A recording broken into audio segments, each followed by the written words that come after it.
Ladies and gentlemen, welcome to another video. This is just a very quick video explaining how to put a 240 volt power supply into a 110 volt unit. So I've got this skeleton Saturn. This is cool. It's not the Derby version, which is apparently cooler, but I mean this one clearly says that it's cool, so I'm not going to argue with that.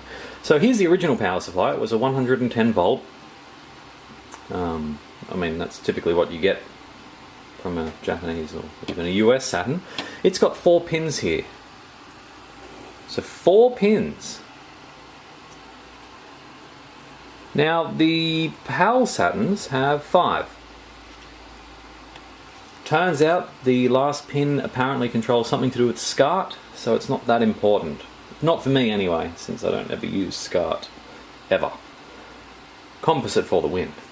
Now, the good news is that you can just slip the 5th pin just doesn't come into contact. It's already in there. You can kind of see it through there. But the 5th pin just doesn't go onto anything, so that's fine. That's not a problem. But you must make sure that you're using the same type of power supply. These are in the skeleton Saturn, which I think is a VA. It's a later VA, which is the motherboard revision. These are the short version of the power supply. I don't know why it's shorter. It's not like it being any longer would have gotten in the way of anything, as far as I can tell. There's still, I mean, there's space there. You can see that there's space. They could have made the power supply even longer, but they didn't. So, this is Type C. Type B is slightly longer, and Type A attaches to the lid. So if you take your Saturn apart and your power supply is still attached to the top half, you've got a VA0, which is the first of the first. I believe Type B power supplies disappeared around VA6-ish, but they existed from VA1 onward. So that's interesting. Type B's pretty similar in size to Type A. But this Type C, unfortunately all my PAL units seem to have Type B. So I couldn't use any of those. I had to ask for help on Assembler Games, and sure enough someone came to the rescue. It's actually the gentleman who created the Hanzo.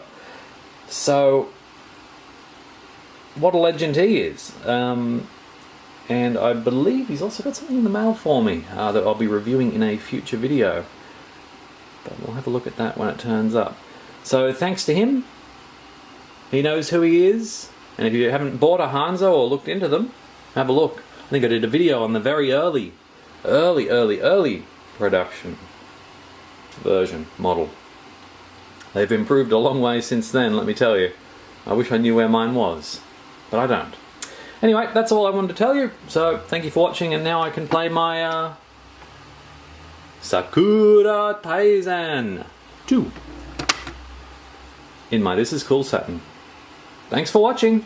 McRetro out. Oh, also he was also kind enough to send me the power thing, which I didn't even think of. But it turns out that the well, at least on the Type C, they've actually reversed the connector. So on the PAL units, it's actually this connector here is reversed, so it has to clip in the opposite way. Plus, there is I believe it's a varistor there, which is probably rated to 125 volt. So obviously plugging that into a 250 volt power supply would probably not be a good thing. So I must also thank him for that. Anyway, any questions, leave a comment. If not, subscribe and enjoy future videos. McRetro out for real this time.